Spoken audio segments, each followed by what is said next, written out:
This week on Ace on the House, Adam and Ray welcome Ed Begley Jr. and his lovely wife, Rochelle.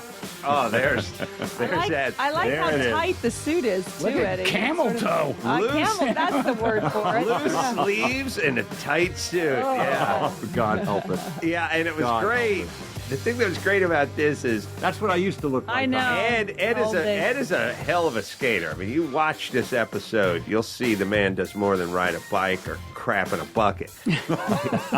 he can skate. Check out an all-new episode of Ace on the House this Saturday, or visit aceonthehouse.com, only on the Ace Broadcasting Network.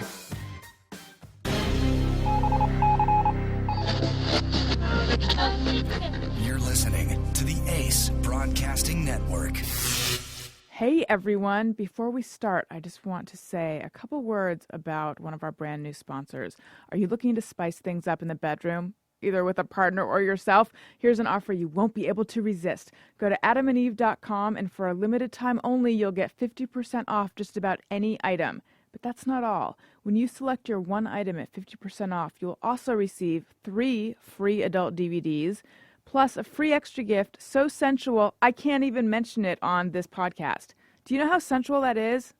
It's like more sensual than you can even imagine. And to top it all off, we'll throw in free shipping, not just a free shipping, but we'll throw in free shipping on your entire order. So check out adamandeve.com today for this special offer. Get 50% off one item when you type BEST, B-E-S-T, for the offer code upon checkout. When you do, you'll get 3 free DVDs, a free extra gift, and free shipping. Just use the offer code BEST at adamandeve.com.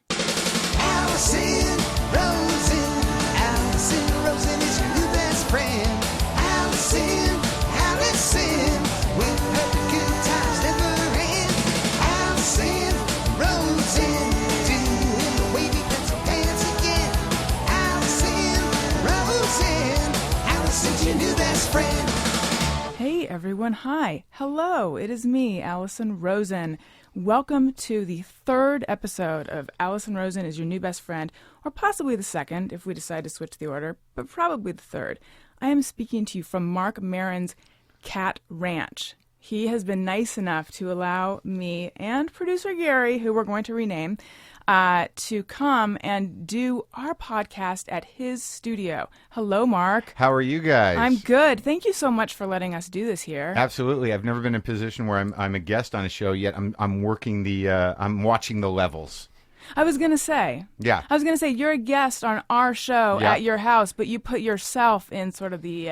driver's seat? Exactly. Well, I mean, usually, you want to sit over here? You can sit in No, this chair. no, I don't need to. I'll try to not, I'll pretend like I'm not, I'm just a guest in my own garage. If I get over there and you're on Facebook right now, so help me, Marc Maron. Yeah, I'm just getting some details on you. Okay. Yeah, I want to know more about you. Here's the thing, though. Now, your wonderful podcast, you interview the guests and then you do the intro afterwards, right? Yeah, I do. See, I don't do that, but I think I might adopt that soon. Because right now, you're going to have to sit through me talking about some personal bullshit if I decide to go that way. Well, you know, what you can do, and let's not tell anybody, is you don't have to tell people you do it that way. It's really just it's a technical thing. Right. And now everyone knows that I do it, but they know that, they can get that. But radio's magic. You can just, don't tell anybody that you're cutting everything out of sequence. Let them think that it's all happening right there.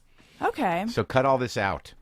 But it's so good. Okay, you're right. I just want to keep it. It's very compelling. compelling. Well, then, real fast, I will just share with the listeners and you guys what I wanted to talk about at the beginning, which is ridiculous. There's this Lady Antebellum song, Need You Now. It's huge, And I didn't give it much thought until I heard it twice in a row, grocery shopping. Same aisle, both times. Wow. And around the time I get to the dairy, I'm no longer thinking about it. But at the beginning, I always hear it and I think, what song is this? And then it goes on and then it begins to make me really sad because there's something so lonely and desperate about it.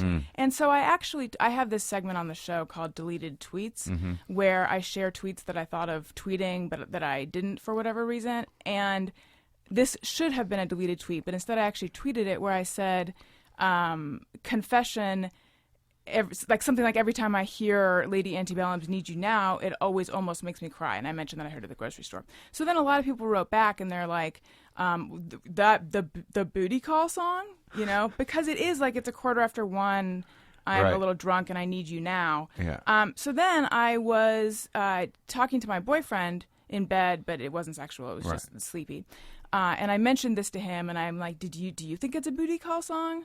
It's the kind of pillow talk we have. And so then I pulled out my iPhone and I played it for him. And then I began crying. Yeah. Because you know what's hotter than anything? A Yeah. girl crying in bed. Especially, before sex. Yeah. Yeah, I mean, after sex, that's really hot. But before During. sex... I've done the during. Have you? I have. Oh, have you really? Yeah, but here's why. What was the situation? I had a couple ovarian cysts that I had to have removed Oh, that's so in hot. December. This is I know. getting hotter I and know. hotter. Just you wait. Yeah. So before that, like when the surgery was scheduled, though, Yeah. but before I had them, and they didn't quite know what it was. Right. So I was having weird pains and things. Wow. Yeah. Just say it slower. Okay. Go ahead. So I was having weird pains. Yeah. And I didn't know what the fuck was going on. Oh, and fuck I would, yeah. So we would be during sex, and I was thinking to myself, just go with it. And then like it it happened so fast. I was just like, don't cry, because and then I just burst into tears. What'd the guy say?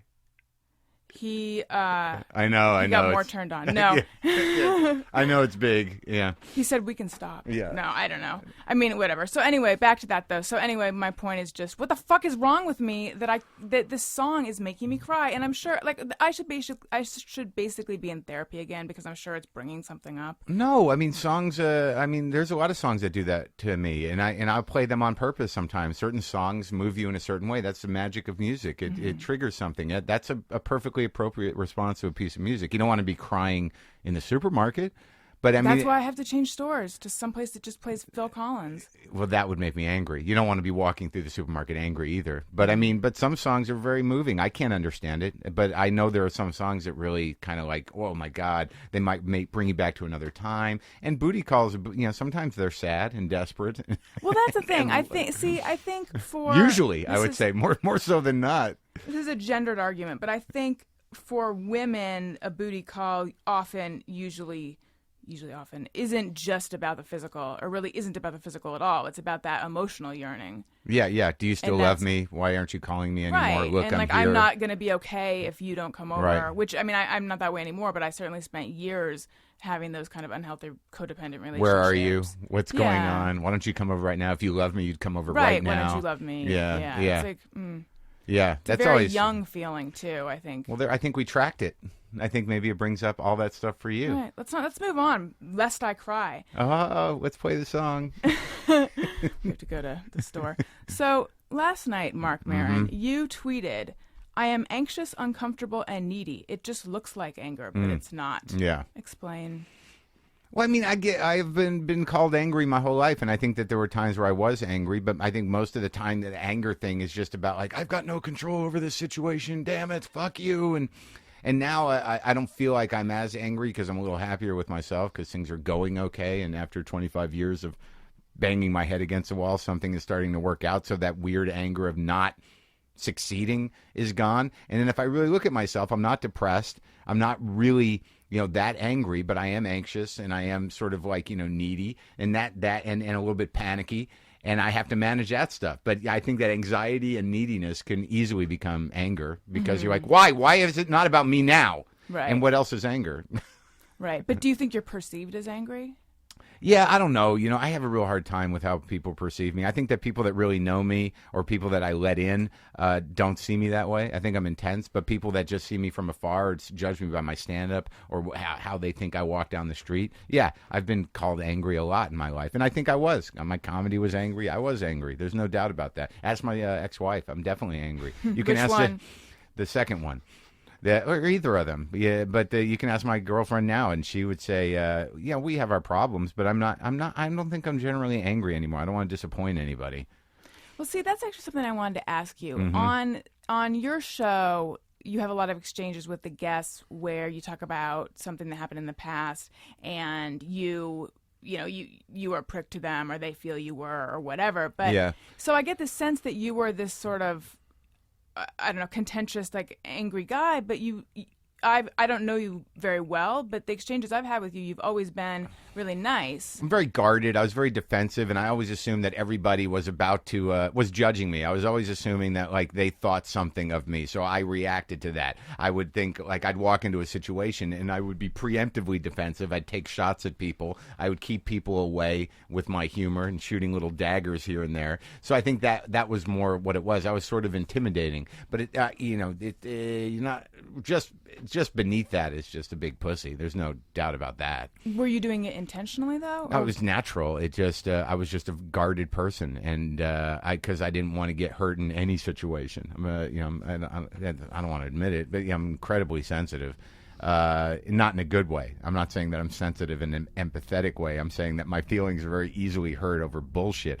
I mean, like a very well-focused internet troll can fuck my night up. Well, that's actually another thing I wanted to ask you. Didn't you have a no troll engagement policy? Yeah, I had the no troll engagement policy, the NTEP. It's inspired me, and yet on Twitter last night, Are we under attack? My God, that sounds like it's right over the house. It does. I don't know if people. That sounds like it's huge, right? It's a weird neighborhood. Sometimes they fly, B-52 bombers over occasionally. Mm-hmm. Yeah, just to see if they still run. No. Yes, a no troll engagement policy. Right. Are you still keeping that? Well, I try to. It depends. Like sometimes I go through these Twitter frenzies where I just can't stop tweeting, and I just anyone who gets in the way of those or judges me for them or says anything, I'll shoot them down. Sometimes people say stuff like I hate the people that make jokes about you and then they put your Twitter name in their it's joke. Like if you're going to be a dick, why are you bringing it to my attention? Right, and then Unless you call that's your point. Right, and then you call them out on it. They're like, it's just a joke. I'm like, it's not really a joke, and you're blocked. You're just sniping. Yeah. Yeah, I've taken the Benson approach to actively all caps blocking people publicly.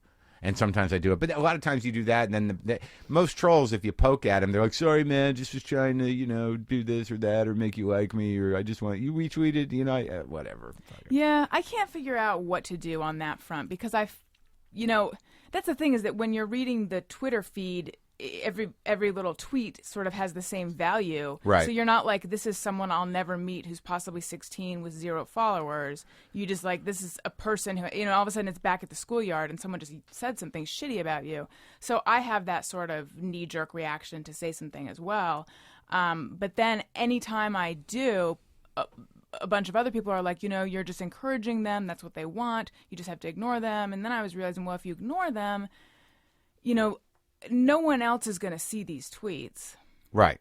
And also, I think there's part of our brain that says the internet just shit on me. Yeah. This is representative of what everyone on there thinks. Yeah, and it's I never think, like, that guy's got no followers, or who is that guy? And then I go check after I've said something shitty or I've engaged, right. And it's like he's got 4 tweets, and 3 of them are shitty ones to me, and no one's following him. I never think that. All of it, when it immediately happens, I'm like, the computer and everything it's connected to is just shit in my yard. Mm-hmm. But I find that, fuck it, block them. And I encourage it. It's very empowering. It's like, I'm done. And announce that you're blocking it, though? If you want to. Yeah. I mean, I think they should know. And then they get all bitchy about it. It's fun to block somebody and then go see the follow-up. Especially people go, I was just joking. You're like, fuck you, you're blocked. And then you go see the 3 tweets after that, and they weren't joking. They're dicks, right. And they don't like you. Right. And they just want to push your button. So then I'll push that button. You're blocked now. Why not? Why not? It's like when they put shit in your feed, they're literally shitting in your yard. That's your computer yard. And now I got to look at that shit, and I can't get rid of it. What do I need that for? That's right. I can't believe this is a real problem. Yeah, this is a real problem. I'm not a hoarder. I don't need to keep them. Look at my. Well, that's the thing is that it's not. And for anyone who doesn't have Twitter right now, they're no longer listening. But it's not a real problem because if it just exists inside your phone or inside your computer. Like if you don't look at it, it's not there. But it's impossible not to look at it. Right. I'm compulsive. I'm a compulsive mention refresher. I can't. If I'm in it, I've wasted a lot of hours. But also, there's the issue of accessibility. I mean, we're in a period in time right now where we're so easily accessible. I mean, in order to not be accessible, either your celebrity has to be so big and that you really don't give a fuck and you don't engage with that stuff, or you have other people engage with it. But when you're kind of boots on the ground, mid-level famous person or whatever, you have a profile. it's very hard to deliberate. But people can get at you in any number of ways. Right. I was just surprised to find out that it wasn't so hard to find my phone number. I got a call from some guy I pissed off on Twitter, and I was baffled and amazed. Like, all of a sudden the phone rings. It's like, who the fuck are you? And I'm like, really? This is happening? And Wow. oddly, my first reaction was like, why are you calling at my house? Where'd you get it? My Yeah. first reaction was to address the problem directly. I'm like, well, who are you? And we had this big argument.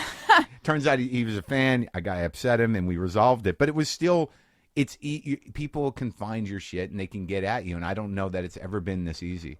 Wait, what was he upset about, though, and how did you resolve this? We need to know more about this phone call. Oh, that makes me nervous to talk about it. But okay. but I think it's okay. It was just, I had misunderstood something that he tweeted. He was, genuinely a fan, and he said something just to make a point. Mm-hmm. And I was in a mood, so I took it personally, and I tweeted back at him, and I said something rude, and he got pissed off. And he went to where people go to find out things about people. It's not that hard. I mean, public records, there are sites that have that. Right. And at some point, you just have to hope that you just have to realize that you're not protected unless you put a lot of effort into protecting yourself. But once we got on the phone, we hashed it out, and it got to the point where he was like, he was saying things like, "Well, yeah, I got some suggestions for the show," and I'm like, "All right, yeah, I think I got to go," Figure out an idea for your stand-up. Well, but it was okay, but it was just a little freaky. But there was a time, I mean, just because, I'm a public personality, I mean, there was a time where everyone's name was in the phone book. You could call everybody. Right. But after a you certain could call point. information, remember that? Sure. But, after a certain point, you're like, how they get that? It's easy. I mean, anybody who's proficient, on a computer and knows where to look can probably track you down. Right. You just hope for the best. Yeah, I'll have weird things happen where I'll upload a video or a picture or something, and then someone who I don't know, who's actually a fan, though, will be like, I just want you to know I can find out all this information from the picture. I can tell what you're wearing. I can tell how you styled your hair. I'm just kidding. They'll find, like, all that sort of, the location and stuff, and that's freaky. And also, even on your phone, I mean, if you got a switch on your phone that, if your location thing is, or where you're tweeting from, I mean, there's a lot of things you don't even know. Like, when you have a phone, I mean, this thing is basically a GPS. It can work either way. I don't understand a lot of things about what's going on out there, but you don't really realize it. I got a couple of emails before from people who were like, I know where your house is. And I'm like, I don't know what to do with that. Right. I mean, what am I going to build a gate? You need I to don't, move. Well, I don't have the money. I'm not Adam Carolla. I'm not Joe Rogan. I can't build a fortress somewhere and have a, close a gate. I just got to, if people, I just hope they're nice. Trust, yeah. If they want to drive by and go, hey, Maron, you suck. All right. That's sort of like live tweeting. Right. Like that would be the, that's just a live tweeter. He's out there in my yard saying, you're a dick. And I'm like, you're a troll. Get off of my lawn. You're blocked from my yard. Heckler. Yeah. But, Yeah. I don't know. It's a little scary. I try not to think about it too much. If I have a disagreement with a friend over email or text, Mm-hmm. I won't even pick up a phone. Yeah. So that's pretty We'd rather text. quite a go-getter of a fan Yeah. to pick up to hunt you down via phone to address the Twitter issue. Yeah, it was a home phone, which I hardly ever use. I just have it for radio. But I knew it. I knew it was him for some reason. But it worked out. It doesn't, like, I don't know if I should talk about these things, but I'm relatively public about things. But I don't. How do you handle that? I've often said, and I hate when I say I've often said, but like when you Why? have. Because it's weird. I'm quoting myself. Who am I? Yeah. Bob Dole? Am I going to start talking about myself in the third person? But and Bob Spalding Dole. Gray. Why is that the reference? But no. If you have somebody who's obsessed with you, or you have a stalker. But then again, I'm not a woman, and I think it's different. But if someone is if you have a stalker, the best thing you could do, if you can safely do it, is go to lunch with them or have coffee with them, because you'll disappoint them. I mean, they've built something This is out of you. wonderful news to stalkers out there. No, because they have this relationship that is based Right. on it's one-sided. Yeah. So a lot of times, if you show up and you're just kind of, you didn't comb your hair, you're just kind of like, fuck you, and you're not what they thought you were. They'll be like, oh, you're not what I thought you were. I'm gonna go stalk somebody else. I'm gonna make up an imaginary relationship with some other person. What if you actually pursue them? Stalk them right back. I've done that. You have. Yeah. Tell me about that. That was I talked about it a bit on a live show. I had a guy. What was the venue? Oh, I remember exactly what it was. Tom Sharpling, the best show on WFMU. Is that yeah. He's a great guy, but he has a message board, and there was a guy on his message board that was just saying shit about me. That was just sort of like, it was like he was campaigning to convince everybody on that message board that I was an asshole, that I was a sexist, that I was a racist. He was misquoting my jokes. It was like it was his obsession. And it was driving me nuts. But then again, you're not thinking like only 4 people look at this, or 20 people, or even 100. Who cares? It's a small segment. Yeah. But it's the Your internet. brain just the assigns internet. the same value The to internet everything. is attacking me. So then, I looked at it was ridiculous. I looked at his name, and I looked at his avatar. And then I went onto Facebook to see if I could find his real name, or to find which one of several people had his name.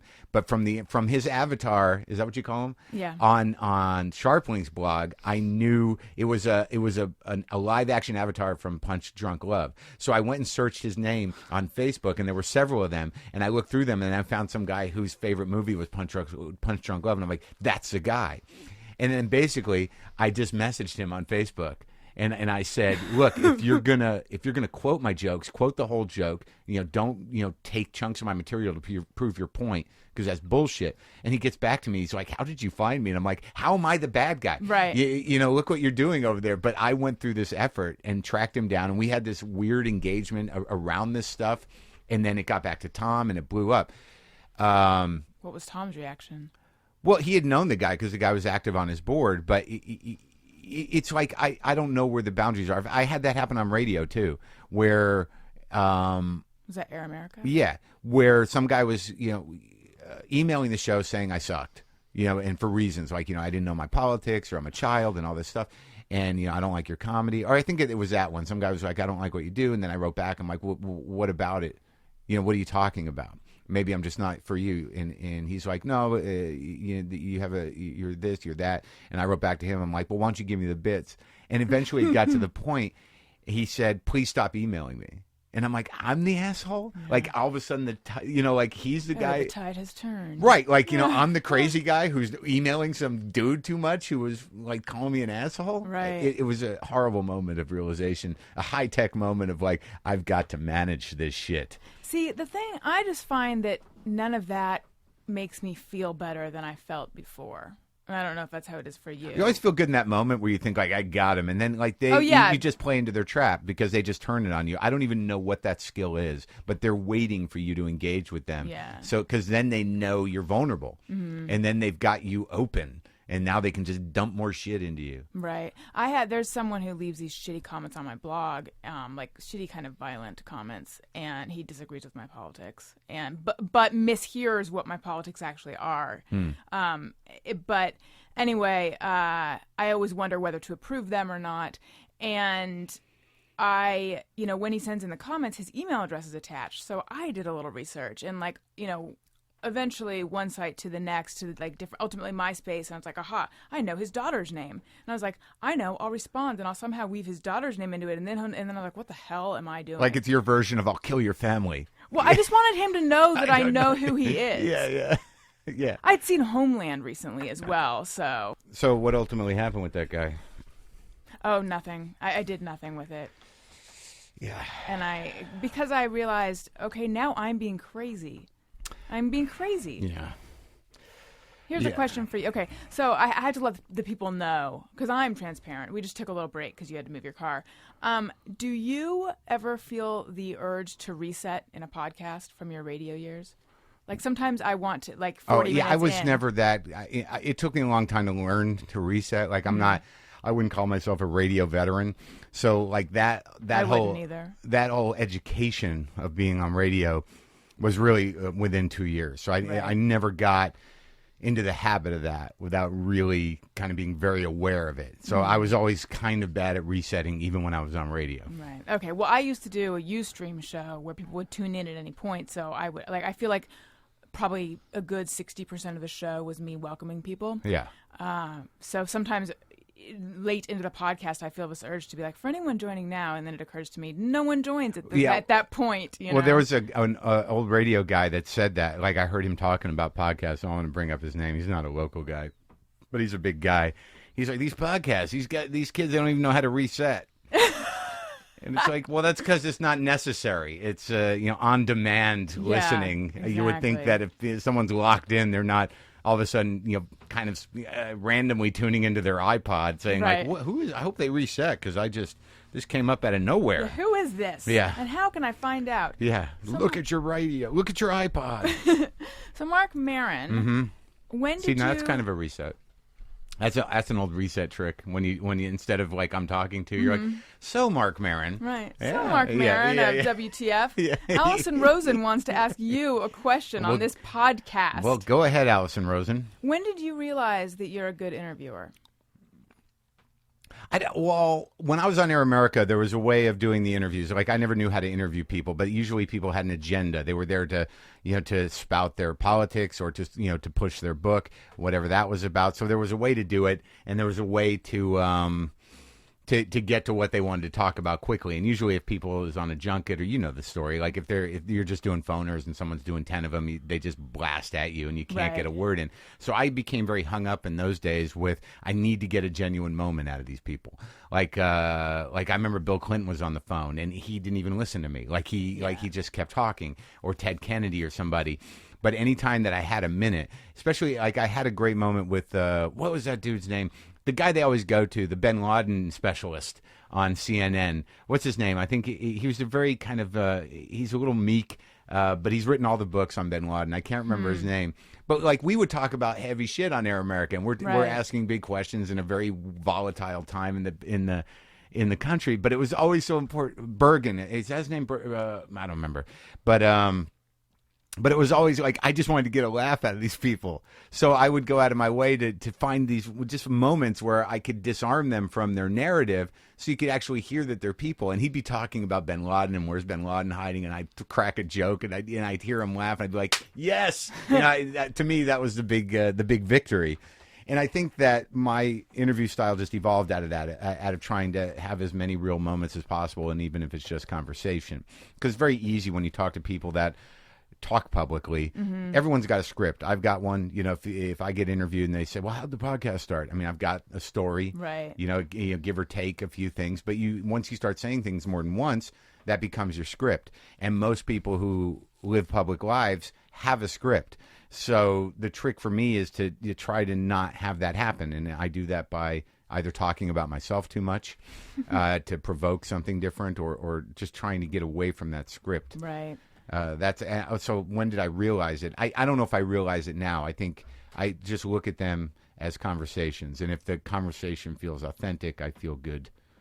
Are there any episodes that you feel disappointed about, or do you ever walk away from interviews? Maybe not episodes, because maybe when you listen to them afterwards, if you listen, then you realize they were better than you thought. But do you ever walk away from an interview feeling like, I didn't get what I wanted out of that? Yeah, but I have to realize that my emotional needs are not necessarily comparable to other people's experience. Just because I feel that I didn't connect or I didn't get through, the truth is that the type of show I'm doing, which are really, audio portraits of people, and just, you spend an hour with somebody, even if they're cagey or even if they're hiding or being disingenuous, that an hour will give you an ability to sort of assess that person as a person, even if it's that like he didn't even talk, and that's the way that guy is. He didn't get anything out of him, but whatever. I don't know how people react to my show on those levels, but so I don't talk about which ones I'm disappointed in, because I know somebody who is a fan of that person is going to be like, I've never heard him talk for an hour. I mean, that in and of itself, to somebody who has some sort of relationship with the guest, I don't want to deny them of that just because, like, he didn't talk about his mom, or like I didn't get to that thing that I heard. Like that happens a lot. I don't do much research, and then I'll be out in the street somewhere in a club, and like someone will tell me something about a comic. I'm like, I didn't fucking know that. Yeah. I would have liked to talk to. He collects guns. That's a good, But there's been a few, but I still think that within any hour, that there's always something that happens that I like, but there's been very few, maybe one or two, where I'm like, I couldn't get through it all. I couldn't get a conversation going that I thought was genuine. But more so than not, I'm just surprised as hell. Like recently, the conversation I had with Norm Macdonald, Like most of the time I talk to these people, we know each other. Like I know Adam or I know anybody, but I've never talked to them for an hour, had a real conversation with a person for an hour. Who the hell does that? Mm-hmm. For any reason? I mean, people used to do it. I think it's a good thing to do, but you sort of make assumptions. Like I know Norm Macdonald because I know his comedy and I know people he knows and we're both comics. But before he came over, I was in my house going, does he talk? I mean, am I going to be able to have a conversation? Like, what's going to happen in there? And then we get in here, and it was amazing, and it was like, it was deep and multi-leveled and self-effacing and self-examining and candid. And I was just like, after it was done, I was like, holy fuck, that was amazing. So most of the time, you're hearing, like 90% of the time, they're first conversations. Mm-hmm. So it's bizarre. A lot of people are talking about the Todd Glass episode where he came out. Mm-hmm. Did you know that he was going to on that Oh, yeah, episode? absolutely. I mean, I got a call from him a month or so, maybe 2 months before, out of nowhere, this weird call. It was a message, and it's like, Mark, it's Todd Glass. I need to talk to you about something. It's about me. It's personal. Okay. And he hangs up. And then I called back almost immediately, and he didn't pick up. And then we had a conversation, and he was like, I want to do this. I want to, I need to, it's about my sexuality. And I want to do it on your show because I've talked to some other people about it, and I'm trying to figure out a way to do it. So we had conversations about it, and then he had to get a few ducks in a row personally, and I had to sort of prepare. Like I was nervous about that, not as nervous as him, but over a month or two, I would get these calls. We're going to do it after New Year's. And then and then we did it, and he wanted it to go up quickly so he wouldn't be stuck with the anticipation of it. But no, it was definitely planned. But he had more to say than I did. I just needed to make sure that I was present. I knew I could handle it, and I love Todd, but I didn't want to be I didn't want to step on anything. I wanted to be respectful and try to keep him kind of in the groove. But it was interesting. What were your concerns? Well, it's an emotional thing, and I didn't know what to expect from him emotionally because I know Todd. He's very manic. He's always gunning for the laugh, and he's a little all over the place, and that's just who he is as a person. So I didn't know what he was going to be feeling. So the range of emotion that he had, what was interesting about it was that it was all coming out of him, and there were definitely things he wanted to say. He wanted to talk about the teenagers and how he was inspired, by these teenagers coming out, and how it broke his heart that people were bullied or hurt or couldn't live with themselves and suicidal because of it. So he had a lot of things that were kind of like giving him fuel to have the courage to do what he was doing. But then there was also the personal stuff with him. But Todd always operates at this one frequency. So even after the interview, I just sort of kept him, around. I just kind of wrangled it a little bit and asked my own curiosity and asked my questions. But it's interesting, after that interview, I realized that it all had one emotional frequency. There was anger, and there was excitement, and there was, but it was Todd. So it was all coming, frenetic. And like I realized after the interview that. And he said to me afterwards, he said, I wasn't going to cry. Maybe I could have, but I'm not looking for that. But I did think that there was part of the emotions of it, the sort of relief and sadness and maybe fear, that there was a tone that really wasn't in the hour. So right before we were going to put the interview up, he left a message on my phone. That was basically, I want to thank you. It was really, and I asked him. I said, can I put that in? Can we pull that and put that in? Because I felt that that was a different tone. That there was this gratitude and this relief, and I could hear it in that little piece of recording. And he said, yeah. And so we opened it with that on the interview, and I think it made a real difference to how you entered the rest of it. Right. Given that you do share so much on the show, are the people in your personal life, do you feel like they act differently knowing that it could show up here? Or do they ask you not to talk about things? Well, I'm with this girl, and I think that I try to be respectful in that, like, I'm not always aware of that. I've made that mistake before. Like, her and I had problems and we broke up and it was very dramatic. This is Jessica. Yeah, and it was ugly and it was, it was crazy, and I talked about it. And I did material about her that, referred to her as a stalker initially and how we met and everything else. And thinking as a comic, and this is something comics have to deal with if they do material about their life, Right. is you're going to be up against the wall where you're going to have to choose your life, over your material.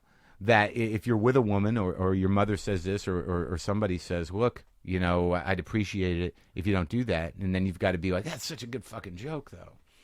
And you really have to. I've been in any relationship I've been in. I've been at that juncture, and I'm more raw than most. I mean, when I got divorced, I dragged that woman through hell on stage, not in a spiteful way. Scorch the Earth. Scorching the Earth was. Which I saw. Yeah, that was your one-man show in New Right, York, right? Right, but it was it was very unformed. It was me kind of like I used the stage to process, and when I started doing that, it was I didn't have any control over the emotions. And it was not a controlled performance. I mean, you can't do that. And it's one thing to be angry on stage, but it's better if you have a little distance from the anger. So you're acting angry and you're not genuinely. Right. The audience isn't sitting there like, I don't think he's got a handle on this shit. But yeah, I've dealt with that, and I think it comes down just to human respect, and people can only take so much. And she'll bring it up to me, and I don't do that joke anymore. I don't refer to her as a stalker anymore, and I'm trying to be more proactive about. How I'm experiencing the relationship as opposed to just, kind of bloviating about my feelings. Yeah, out of respect for her.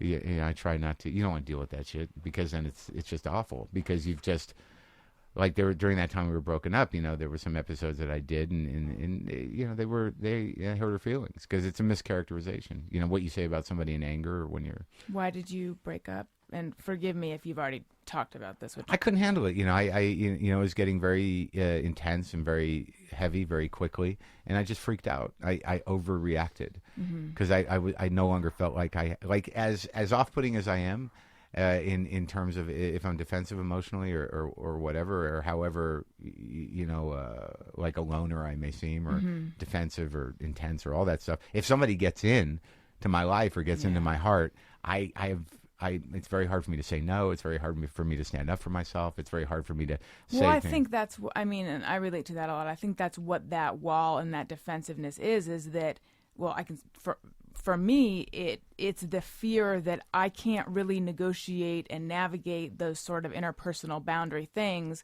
which is why I have to just stay away. And if you want something from me that I don't want to give you, we're not friends anymore. Right. But what if they're in you and then you know right, you don't have control over. But I'm a guy, and she was in my house, and I couldn't have, those. Was that a joke about? Yeah, I'm it's sorry. okay. Oh, no, it's okay. I get so serious. Yeah, I cry a lot seriously though, so it's fine. Yeah, but you cry when people are in you. I know we covered that. Damn okay. it.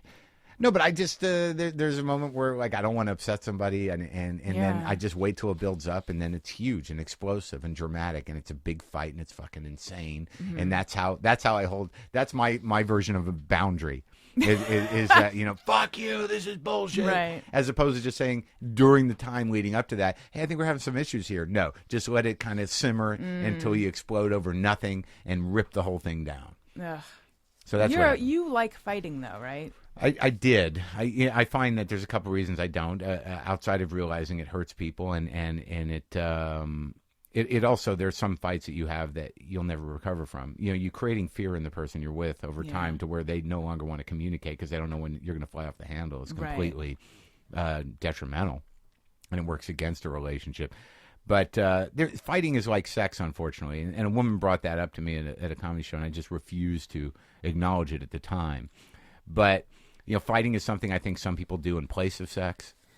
Fighting is something that is sort of can lead to sex, but it also, if rage has its arc, that if you're a rager and all of a sudden it's coming out of you and it's seeking closure, which is usually the other person crying or drama, that the excitement of it and the passion of it, it's a lot like sex. Like you're going to get this shit out, and then when you deliver the goods and they're upset and you've succeeded, there's that moment where you're like, I win, and then after it's like, I'm sorry, it's crazy because you have no control over it.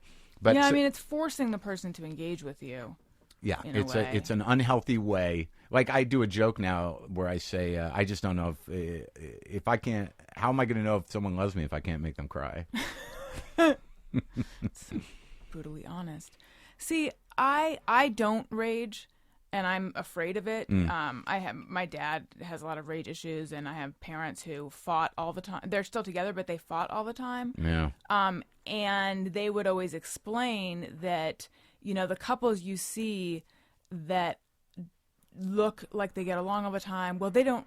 By the way, this is a fucked up explanation on my parents' part.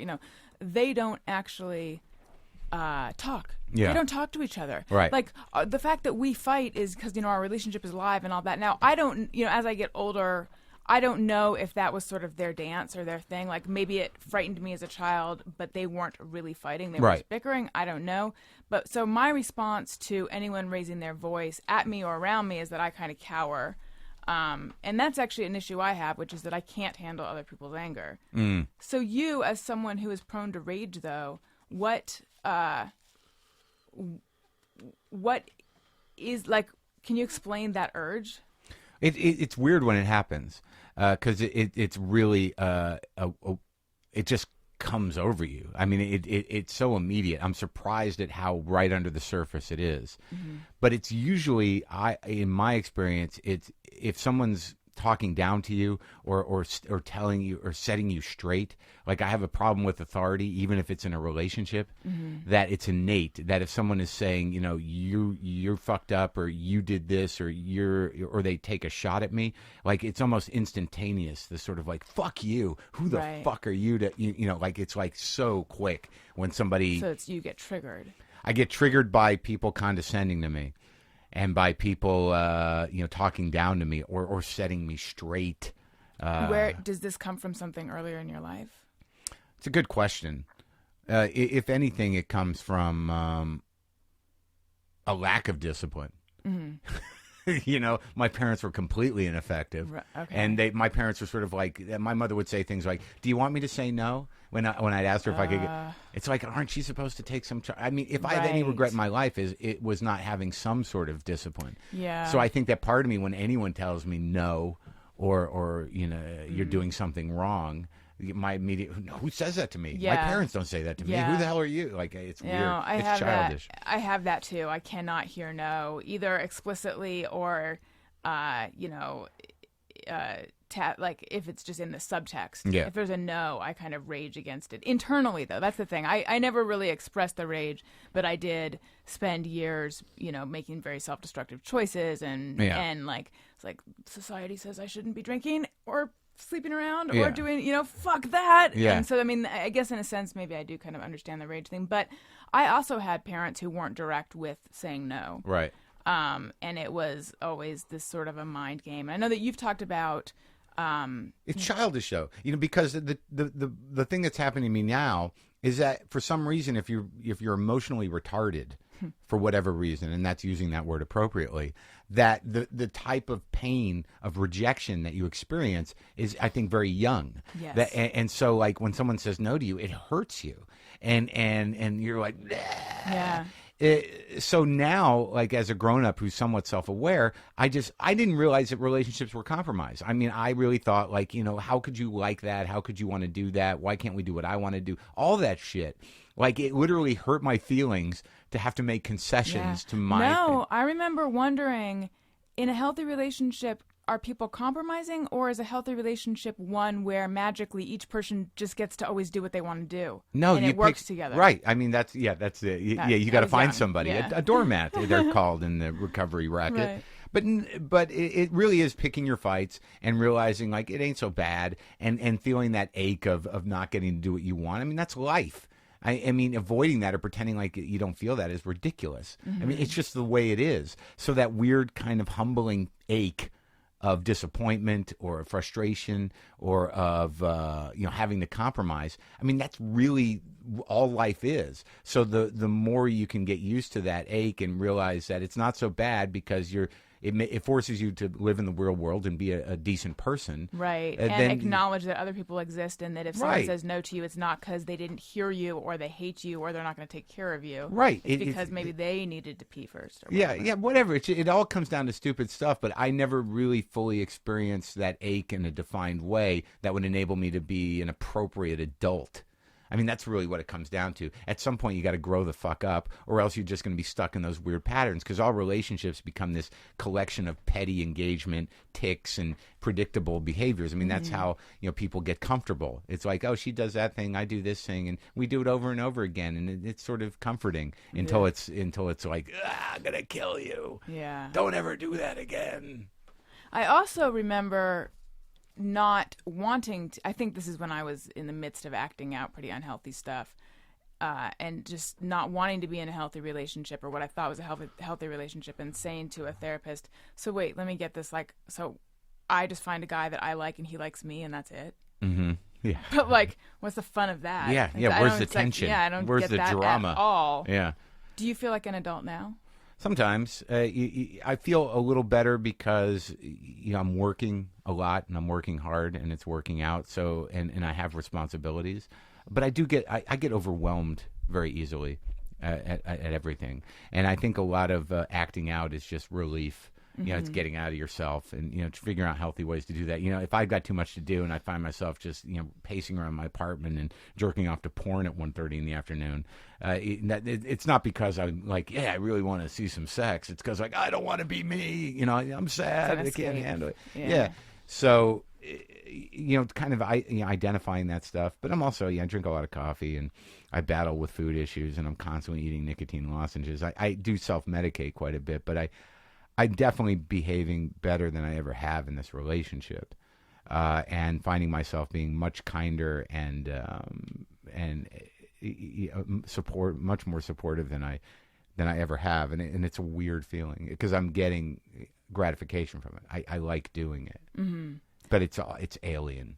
Yeah, I'm in a healthy, what I think is a healthy relationship now, which is probably the first one I've ever been in, and I noticed that there are things that I'm able to do in this relationship where I think, in the past, if this kind of thing had come up, I would have resented the person for asking for this thing, or I'm just talking about like making time to call the person when I hate talking on the phone, Right, and right. and I don't resent it because I get that, well, this is something that would actually make him happy, and I want that, Right. as opposed to, doesn't he get that I need to just As blah, long as blah, it's not blah. every half hour and he's not panicking, I guess it's good. Right. Yeah. Where were you? You're 3 minutes late on your call. I'm in the bathroom. Yeah. Oh, okay. Sorry. I'm down the hall from you. Yeah. Okay, so how did you and Jessica meet? She emailed me on through my website. I'd met her briefly at an event in San Francisco, and she said, "I think you're hot, and let's hook up." Did you remember meeting her? I did vaguely, but then she sent me that email, and I scrambled to find a picture of her on Facebook or whatever. But she's not on anything. She doesn't. She's on Twitter, but she doesn't. She's not public Because she's shy. No, she just doesn't want to engage with it. She doesn't want to deal with it. Yeah, she's very intense and doesn't. It's just too much. She doesn't want to have to manage that. She loves reading tweets and looking at stuff. She likes reading the gossips and that kind of stuff. But so we met, and I said, okay, let's hook up. I was still kind of, in a very hands-on fuck therapy. Yeah, What does that mean? I'm just, having sex with as many people as possible to get my ex-wife out of my heart, and I was not emotionally committing to anything. You were fucking the pain. I think Yeah. I'm quoting Peaches. Yeah, I like it. Fucking the pain Okay, away. yeah. That's fine. And so we met at a comedy festival, and I just remember, like, I had no idea anything. And there was that walk to the hotel where you're like, I don't really remember what she looks like or anything, and knocking on the door, and she opens it up, and I'm like, oh my God, thank goodness, you're cute. And but it was so wild because she had been up there for maybe 2 hours, and her room looked like she had lived in it for a month. Like there was just clothes everywhere. I'm like, how long have you been here? She's like, I just got here. I'm like, what the fuck? This is insane. And then that eventually moved into my house. All her clothes are everywhere. But yeah, that's how we met. And I really, I thought it was going to be just a 3-day thing, but we connected, and then I had to deal with that. And then I thought she was crazy, and but that's the weird thing, is that when it came down to us having the biggest problems we had, I was like, she's got problems. And then, like, after 3 months of us being broken up, I'm like, who the fuck am I to judge what problems are? I mean, like, I really had this moment, Right. like, I'm taking the high ground? Look at my life. So that's when we kind of regrouped, and started to, be nicer to each other and accept that we were both kooky and try to deal with it. But she's a great person, and she works with autistic kids, and she works with severely emotionally disturbed children, so she's perfect for me. Experience. But she's like, that's what I am. I mean, she is actually. There was a moment where we're in the kitchen. I was about to freak out about something. She goes, "Use your words." And I'm like, "Oh my God, did a person just say that to me, like a grown up?" But it's very effective, because I'm a child. But it's What was I going to say? Oh, it's just very weird because I recently, she's going to move in at the end of the month, and she had this storage space up in San Francisco that she had shit there, and she was always complaining about having to pay for this storage space because it was just a waste of money, and she'd always be late on the payment, and it was more than it had to be, and I was getting frustrated. I'm like, that's ridiculous. We should at least move it into a storage space down here, put it in my storage space. So I'm up there last weekend for Sketchfest, and we rent a truck, and and we go get this stuff. And there was this weird moment, and I talked about it a little bit on my show, but I don't know how I got, like, where we're loading up her stuff, and I seem to have realized for the first time that she had a life. I mean, she had a place, she had pictures, she had things hanging up, she's got hobbies. Isn't that gross when you have to realize that? It is a little bit, because you're like, didn't you just appear in the world when I met you? Yeah. Well, it's kind of, it was interesting, because there was this whole world of her that I had no idea, because she doesn't really live here, so she's not set up. I don't go to her apartment because I just don't do that. And she doesn't really go there either. It all seemed very temporary. Yeah. But to see that she had, photo albums and things and DVDs, and I'm like, how did I not? I felt almost disrespectful. I'm like, I started to feel ashamed that she spends all her time over here, but like, and I would get hung up on, like, why are her clothes all over the place? I'm like, because you don't have any place for her to put them. And I'm like, oh, I should get her a dresser. So that was I was treating her like some sort of animal. Like, here's your place where you can put your things, and there's the bathroom. And I started to feel a little. It becomes rude after a while. That, like, if you're spending that much time together, eventually you got to step up, right, and say, like, either you're going to move in here, because after a certain point you can't. After you spend every night together at your house, you can't all of a sudden have that conversation where you're like, I think you maybe should go sleep at your house now, because then at that point it's sort of like, why? So it's over. We're not right, the same. Right. What does that mean? Because that place doesn't exist anymore. And for the person who is spending all their time not at their place, I think when they then get back to their sad storage unit or whatever, it's this weird, like, whoa, I'm neglecting this part of my life, or this part of me, or whatever. Right. And so it's uncomfortable. Right. And I started to feel bad about that. But, like, it was just wild to go through her stuff. Yeah. Like, she has a Pez collection. And, like, she hadn't shared that with you at the beginning? I knew she had it, but I didn't quite know how many Pez's we were talking about. How many are we talking about? There's a lot of Pez dispensers. Are those going to be moving in? I don't know how we're going to handle that. I had them fill in a curio wall. Cabinet? Yeah, well, people collect. I mean, look at my life. I mean, I just had to, like, there's that room in my house. I have a 2-bedroom house, a small house, but literally I don't know what the hell to do with that second room. And I made a joke about it the other night. It's like, that's the room I move women in and out of, So, but it's not. So I'm fixing that up now. I'm getting a wall put in where there was a door, and we're gonna get her set up in there. So, and I'm just hoping maybe the clothing can move into the floor in that room, for the most part, as opposed to all over the house.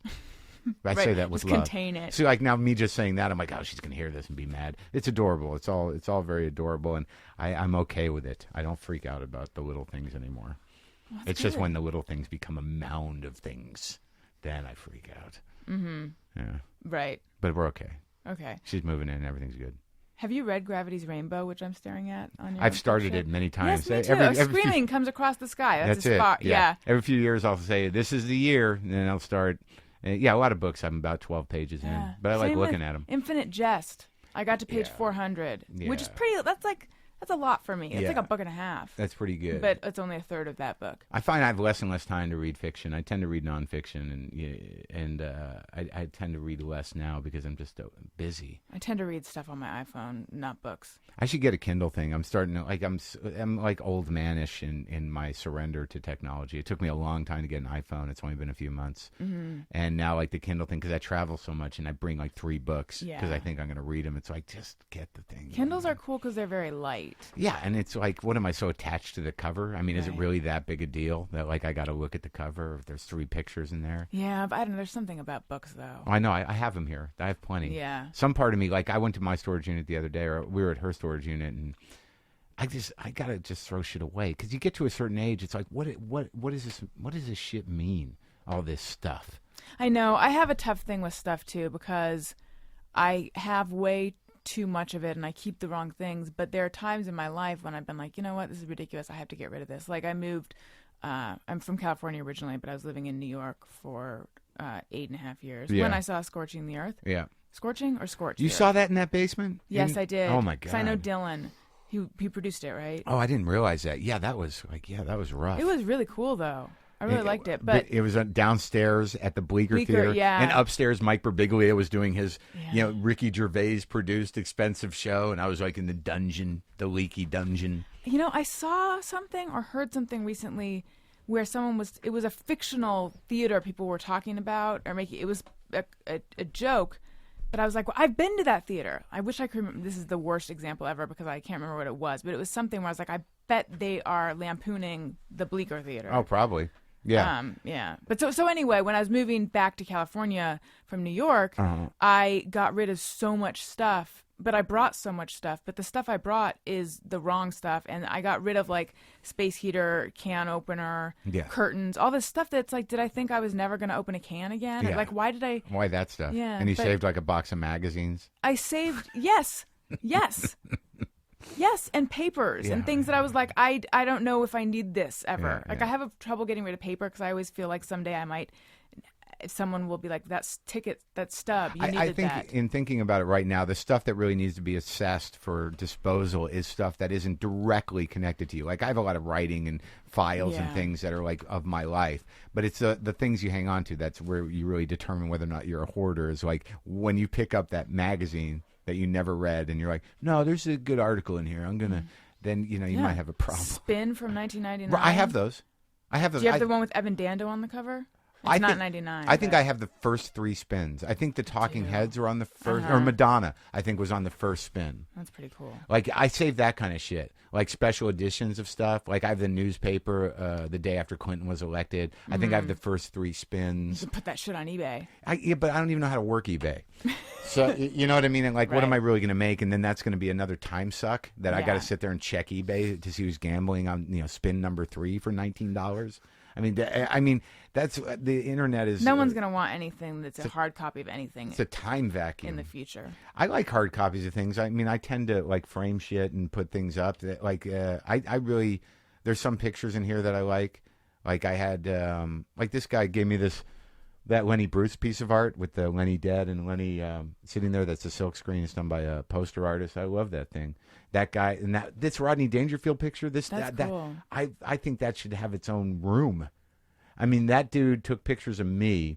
He's a photographer. I got a weird email from him. He's like, my girlfriend's a huge fan of yours. Can I come to your house and take pictures of you to give her as a present? I'm like, that's weird. But yeah, if I can have some pictures. So he came over and did that. But then he told me he had shot Rodney a few years before he died for the LA Weekly or something. And I said, can I get a print? And he sent it to me. And it's like it's so intense, that print. Yeah. And then there's that thing, the cartoon of me interviewing cool. Fozzie Bear. I love shit. I love stuff. I like being surrounded by it. This was always my dream. You're sitting in my dream. This cluttered mess of books and artifacts I always wanted this. I'm living it. Do you come in and look around and think, that pile needs to be 2 inches to the left?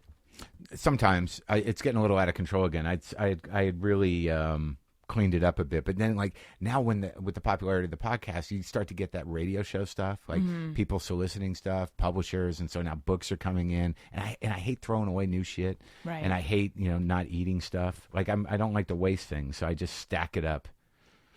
So the 4-hour diet For Yeah. our body. Yeah, that guy emailed me recently. You are Steve doing this? Ferris. You were doing I was this? doing it. Tim Ferriss? Tim. I keep calling him Steve. I don't know why I just corrected you. That was rude of me. No, it's right, because I fucked up his name before. On the Jimmy Kimmel interview, I said Steve, and it's Tim, and he emailed me. Yeah, no, I did it for a few months, and I took off about 12 pounds, and then it leveled off. I don't know that I really need to lose weight, but I like the control. You don't look like you do. The control thing of it. You know, it seems like a good diet. You can eat a lot, and the cheat day thing. Wait, is it low carb, or what is the? It's specific carbs. You can't eat any white food, no sugar, no white food. No dairy, basically. No sugar, no fruit. So nothing with sugar, nothing with flour.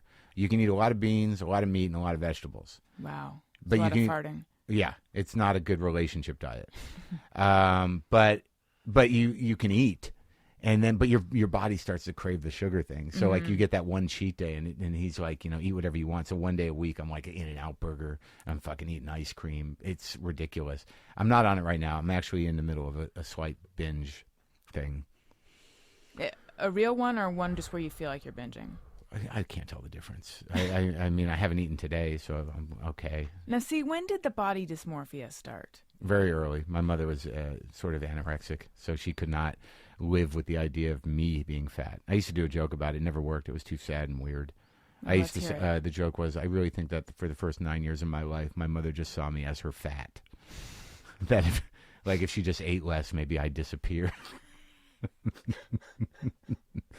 And so the body dysmorphia was really a way for me to get approval from my mother, because I was apparently a chubby kid, and it just frightened her. The fat still frightens her. Like she said to me relatively recently, within the last 5 years, like she said, I think, Mark, I don't. If you were fat, I don't know if I could love you. Oh my so there God. was, and that was recently. So, throughout my life, there were periods where I'd get emaciated. Like I remember when I first went to college, my freshman year of college, I got down to like 165. I was like ridiculously thin, and I was so proud of myself. And I came home, I'm like, look, Mom, I'm half of me. And so that's where that started. It started like I was reading. Did she love you more? Who the hell knows? Yeah. It's like I don't know what that is. I don't have a regular relationship with my parents. I love them, but I don't love them as parents because they're not really parental, and they never have been. So they're just these weird people I grew up with, and we hang out occasionally. And what were they like? Well, my mother was completely her life is built around maintaining the weight of 116 pounds. Basically, that's her life. And cats and dogs. She likes animals. And my father's a completely self-involved bipolar person, and it's just very random. Are they together? No, that's it. But that seems like a recipe for happiness. Well, it was certainly a recipe to make a specifically fucked up kid or two. Me and my brother. Like I don't have alcoholism or addiction in my family, but both me and my brother are that way. But it's not manic depression and eating disorder. It's great. It's more complicated. Right. For someone who likes to think a lot, it's perfect. Yeah. So it's a little kooky, but I've gotten enough distance from it now. I can deal with both of them. I get along with them. There's no spite. I spent time with my mother recently. And How was that? It's good. It's good. I like bringing a woman with me as a shield. Yeah. How does your mom react to the women in your life? She liked the first wife. She didn't like the second one. She likes Jessica. But literally, I used to like going to visit her with women just so I'm like, I might need to throw you in front of me. When she's coming at me, you're just going to have to, you're going to be my human shield in this. So what, we've talked about it a little bit, but something that I often talk about on this show is people's relationship history and patterns and things like that. And I'm trying to pare this question down because it sounds so big to say to you, what is your dating history? But that's what I'm saying to you. As I get older and I realize just what I've been through and, how many I've been in both ways, it's sort of a little staggering. Like I can remember the important relationships, but there's a lot in between that I'm losing as I get older because I've lived in several cities, and I've gotten to that point where people come up to me, women, they're like, "Hey," and I'm like, "Hi, where did I last see you? What happened? Have I been in you?" Yeah, have I been in you? I don't know how I got it all in, but I'm 48, and there's a lot of years. But I remember the important ones. My first girlfriend was She turned out to, she was kind of on the fence sexuality-wise, and I met her in college, and she had a punk rock haircut, and I was like, she looks interesting and crazy and wild. I want to be with her, and that was okay. That got very, abusive after a while, a lot of yelling. Did you go to B? Where did you go? Yeah. Mm. And then with my first wife, I met her at my brother's wedding. She was a maid of honor. I was the best man, and I sort of decided it very consciously. I'm going to get her. And she lived in Boston, and so I basically, kind of pushed myself into her life and just held on.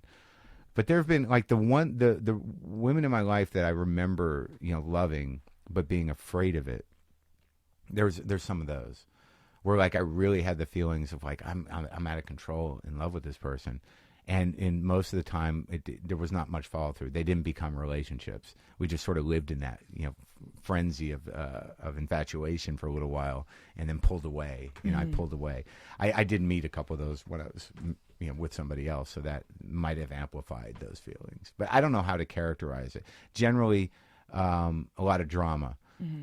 With my wife, the second wife, I was very into her, but I was completely obsessed and in awe of her. She was stunning, and she was like had a lot of fire in her, and I ruined it. Yeah, I mean, it's two ways. You lock in with people for a reason. I can't quite understand it, but I eventually, out of fear of like, I would have these discussions. I was like, "You're gonna fucking leave me. You're gonna," and then eventually, you might as well just be telling them to do that. So is that what happened? You did your? Well, I was so afraid that I would lose her or... that I couldn't think of anything else. Yeah, I married her because I was afraid I was going to lose her. Romantic. Yeah, it's good. That's how I proposed. Look, I don't want you fucking anybody else. Can we do this? Got married right there in the backyard. I should have known it was bad because it was very impulsive and it happened very quickly, and we made a very conscious decision not to involve our fathers. So when you're about to get married and you're like, no dads, you're like, we got shit we had to resolve. This is doomed. Right. And how long were you guys together? Like 8 or 9 years. Married for about 3.5. And how long did it take you to get over that, do you think? Well, it took a long time. I mean, it's just now that like, I'm starting to, get rid of the shit in the house. I wasn't emotionally attached to it, but now like, it's you sort of realize, I was hurt and very, fucked up for a long time, but it's really started to pass for real over the last year. And what happened with your first wife? She's all right. She lives somewhere around here. She's remarried. That was just bad. I mean, I loved her, but I didn't know how to be married, and I didn't know why I was married, and I freaked out, and then I fell for this other girl who got me sober, and I just left that woman. It was pretty awful, but I've seen her a couple of times, because she's friends with my brother's now ex-wife, and she lives close by. We had coffee recently. She's married to a good guy. She's all right. She's a therapist now. Oh, wow. And my second wife has a child and lives around here. I never run into either of them. It's a miracle. Isn't that weird? It is, more so in New York, not so much in LA. Yeah. Is it because everyone's in cars out here? Something. But, you're never at a place. When are you ever at a place where you're not leaving pretty quickly? I'm just going to run in here. Right. I'm going to go shopping over there. Like New York, you're on the street all the time. Like, you're walking. There's always like blocks and blocks of people that you're walking past. Here it's like if you run into somebody, it's a fucking miracle. I know. You just happen to be at the farmer's market for the once in the month that you go there for no reason. Like, holy shit. Yeah. There's not a lot of non-deliberate moving around here. Sometimes I'm up here for days. I don't go anywhere. And there's no center to the city. Like out here, I never go to Hollywood. Why would I? I got Pasadena right there. I got Glendale there. I got downtown. The thought of going to Santa Monica to me is like, I better bring camping equipment. Yeah. I mean, it's like, I'm never going to the West Side. I hate when I have to go to the West Side. I know. It's a nightmare. It's so far away. Maybe it may as well be another state. Yeah, it's ridiculous. And I don't care about the beach. So wait, did you live in, you did live in New York though, right? A long time. Do you miss it? No. I was done. I was fucking done. How long were you there? I was there on and off for like 12 years. I mean, I lived there. I was there in 93, and then I was there for 10 years, and a couple of years before that in the late 80s. It just got to the point where New York becomes a very small town, and it is what it is. I'm very comfortable there. I know how to exist there. I can go there and get on a train, and I know where I'm going, and I know it just by the time I left, I was done.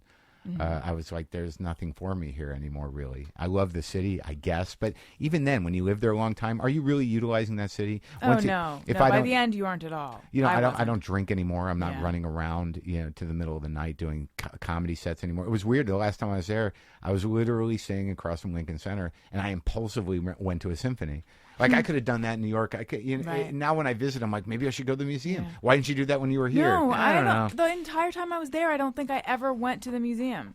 Yeah, you have to force yourself to go. So what does it really mean to be in New York? It means that you got to get on a train every fucking day, surrounded by people's smells and sweat, and sort of be part of an organic cell in this larger thing. And it's all very good, but it's draining. It eats time. I mean, your days go away, your money goes away, and generally you're living in a pretty uncomfortable place because you live in New York. Right. You're dealing with some obstacle, like, I have no kitchen, I have bed bugs, I live in Queens, whatever it is, You're at the whim of the city. We're here, I think you can really cut out a little world for yourself. Yeah, it's true. It's cliche, but I miss that feeling of I feel alive when I'm walking on the streets. No, it's thrilling. But that's like something that you romanticize. When you go back, you can experience it. But by that's the right. end, it's draining. Yeah, it really is. But I love it, and I love the city. When I do go there, I get very energized, and it's exciting. But I can keep it at that. I mean, I like driving my car around. I like my house. I don't know why people compare New York and LA. There's no comparison. It's a completely different lifestyle. LA is a lifestyle. New York's a lifestyle. There's not like, I like this better than that. Well, they're stupid to compare them just because they're the two coastal cities. I think people compare them because a lot of people have to make the choice of which one. Yeah, but the truth of the matter is like, you learn how to live in New York, and you feel proud of that.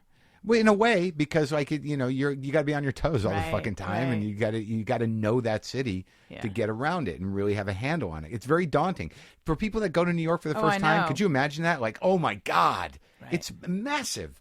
And once you get a handle on that, you'd have accomplished something.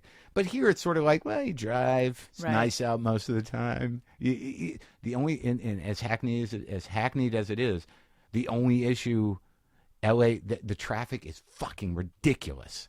And I hate to complain about it, but it is life consuming. I hate it. I know.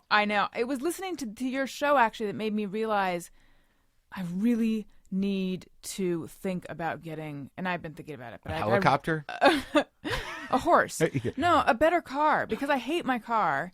And yet I spend so much. Like, if I had a car I liked driving, I don't think I would be as resentful of traffic. Just the idea that you got to go somewhere 10 miles away and you got to give yourself an hour and 15 minutes at a certain time of day. You're like, this is insane.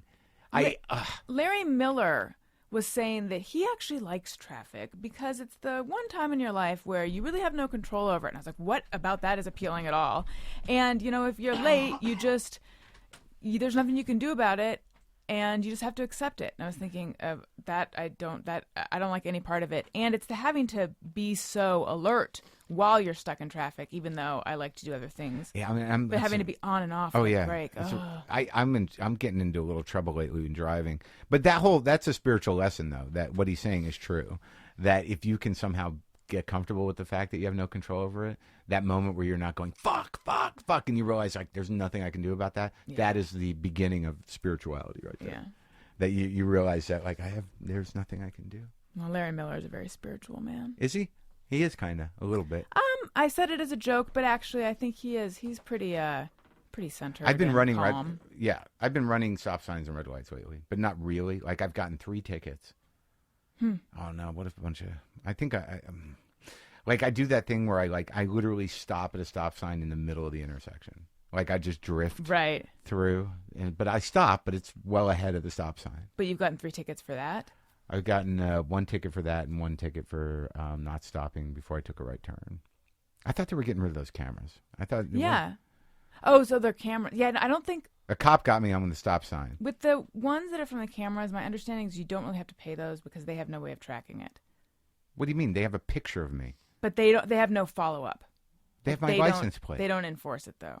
Double check. That's my understanding, though. That's why they're getting rid of them, because they don't have the money to enforce it. They don't. Yeah, but now, like, some Adam Carolla cop fan is like, I don't like this Maron. Let's go double check. Alison Rosen fan, either way. I hope I haven't sicked the Carolla-tards on you. Oh, don't do. No, we buried that. Everything's good. Oh, I wasn't even. I don't even know. Okay, all right, fine. Let's talk. Did I Okay, make so- that up? Carolla-tards? No. Okay. I don't. Okay. So every now and then I'll talk to my boyfriend, and I hate that I'm the person who keeps making reference to my boyfriend. So I'm gonna have I'd like to to think I start- made up Carolla-tards. I didn't. I think maybe you did. It was a while ago. So anyway, because I a lot of them are super awesome, and the ones who are listening to this are wonderful. But there are some people out there who are jerks to me, and let me know how they feel about my presence on the show, and in a mean way. And so it'll upset me. But my boyfriend will mention the Carolla-tards thing and you, but I don't know what he's referring to. There was a period at the beginning of the podcast where what would happen, early on a couple of years ago when I started, obviously Adam had been doing it a while, that there were people who have a cult of personality and have, followers. They're very loyal, and it happens a lot in radio. So, you get a lot of flack, like, fuck you, Carolla's so much better. And like and I would call them Carolla-tards because they'd fucking get in my face Right. online and stuff. I feel like he would call them that too if he knew about it. Well, but I don't really feel that way because I've detached from it a little bit in that it's not radio. There's no reason why people can't. I know there's plenty of people that listen to both our shows. I have a good relationship with Adam. I have a lot of respect for him as a broadcaster, and I like the guy. And it's just that there are people that just draw these lines. Mm-hmm. You suck, Rogan's the best. You suck, Carolla's the best. You suck, Jay Moore's the best. But oddly, it's just those three guys. So there is a generalization to be made about that type of dude. Yeah. And whatever. My approach is, well, don't follow me. Don't listen to me. Mm-hmm. Go listen to your guy. And, my people listen to my guy. And people listen to both, so be it. I've gotten sort of magnanimous about it. And I don't have the same feelings. They bother me. But, some people they're team-minded. There's right. People need to feel part of something, and that's their guy. So you got your guy. I'm not trying to step on your guy. I'm just not your guy. I can Right. live with that. Right.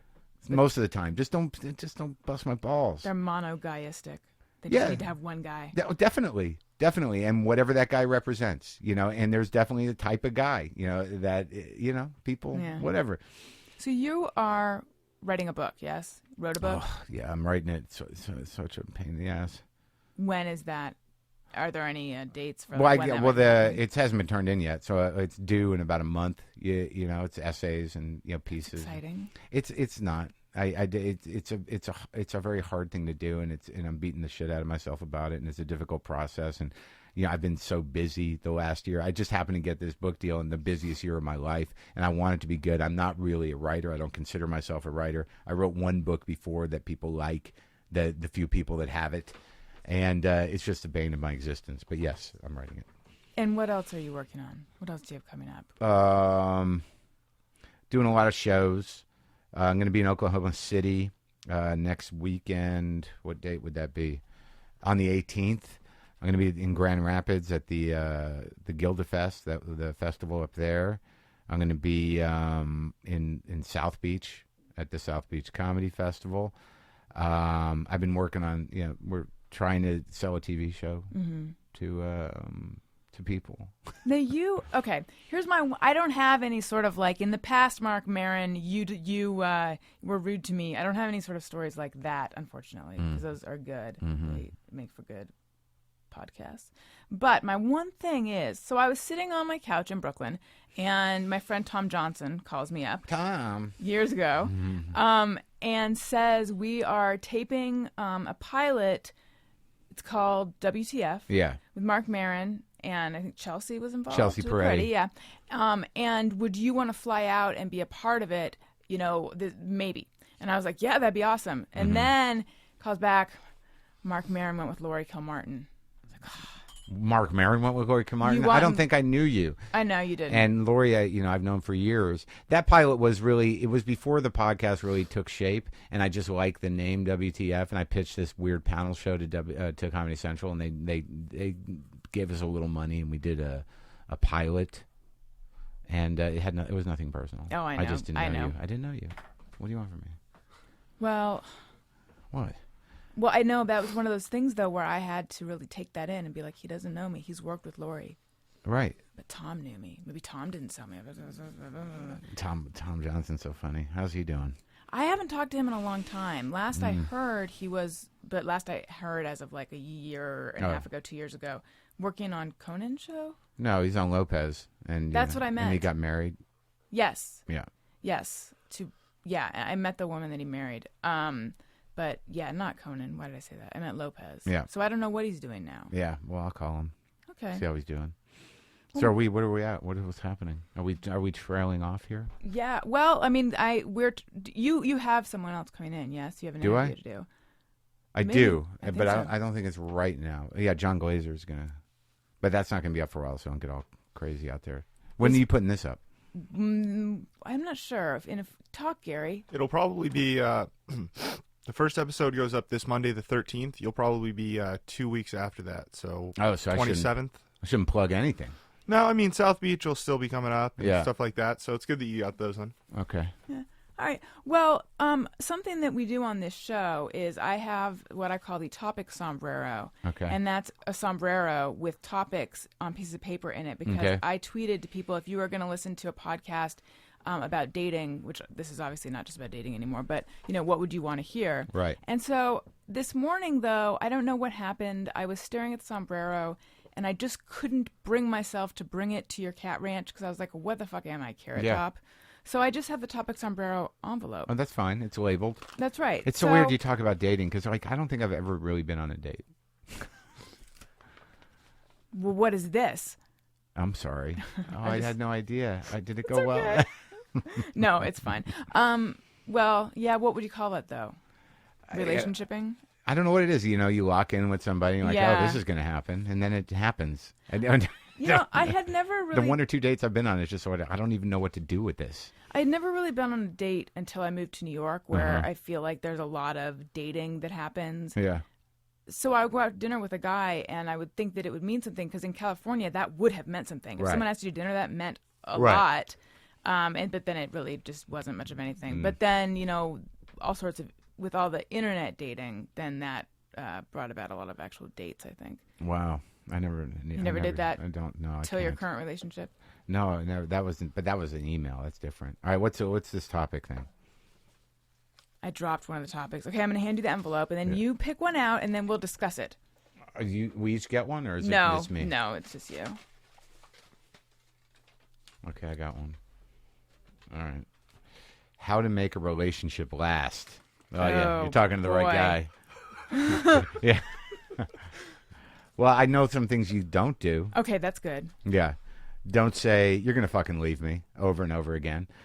Don't make them cry weekly. Realize that when a woman, in my case, says, hey, maybe we should get central air and heat in the house, that you should do that. Did you freeze someone out of your life? No, I just didn't realize that, I'm a guy that's sort of, I'm not cheap, but I'm like, I don't understand why you need things like couches or a chair or, a place to eat. Like, if it wasn't for women, that house would be empty and I'd be living out of boxes. So, when a woman says, I want to do this, you should, if at all possible, do it. These are good tips. And it took me forever to realize that. And don't get mad over stupid shit. Mm-hmm. Try to suck it up. Yeah. And also, don't get involved with someone that you shouldn't be involved with. And you hard might, to know you sometimes. but you know. You're you right. sort of know. Yeah, don't do something because it's easy. Right. Mm. All right. Well, thank you so much. Thank you. Marc Maron, for doing this podcast. You. I just need to give a quick mention to our sponsors, Gamefly.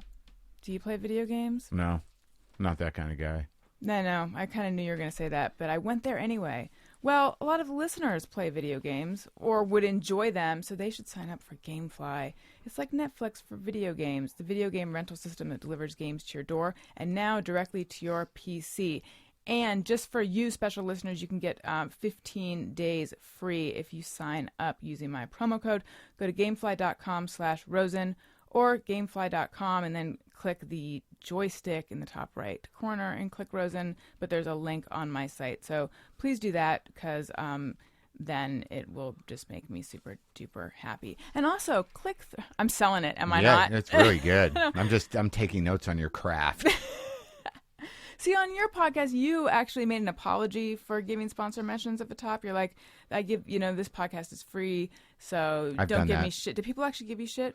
Well, it's just sort of like after a certain point, the free thing is good, but it's work and you want to make money, and that's one of Right. the ways you make money, and you do still have the freedom to pick who you're going to advertise. And I just tell people, it's like, you can forward through them if you want, but it's also a way to support the show. Mm-hmm. You're getting it for nothing. Yeah, that's right. So another, order another way to support the show, Amazon. Yes, of course. You're going to order stuff there anyway. That's It doesn't right. cost you anything extra. Click the link on my site, won't you? That would be awesome. And also, please, if you enjoyed this episode, rate it highly. If you didn't enjoy it, keep that to yourself. That's not going to happen. I know, but hope springs eternal. And please tell a friend. And you can follow Mark on Twitter. Marc At Maron. Marc Maron. You can follow me at Alison Rosen. You can follow this show's Twitter feed at ARIYNBF. That's Alison Rosen is your new best friend. It's not Aryan boyfriend. I think, Gary, do I have anything else to say? Not that I can think of. That's why I keep Gary here. He's good. To tell me I'm That doing was- okay. That's so good. I know. I need one of those. Yeah, you should get. I recommend it. All right. Bye, everyone. Thank you. Bye. Bye. Hey, do you know Alison Rosen show? We had a good time. Now we gotta go. Thank you for watching Alison Rosen show. Alison Rosen is your new best friend. That's right. And those good times don't seem to end. That's right. Alison Rosen, your best friend. Hey, do you know Alison Rosen show? We had a good time. Now it's time to go. Hope to see you next time on the Alison Rosen show.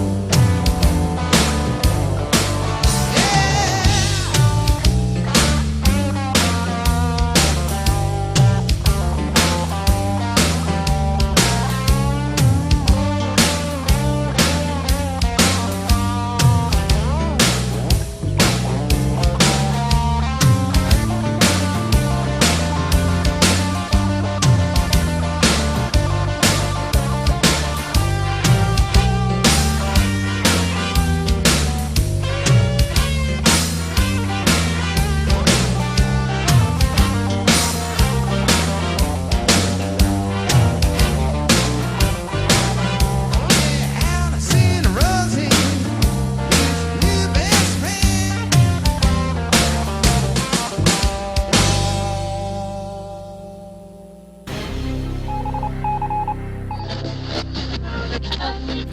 You're listening to the Ace Broadcasting Network.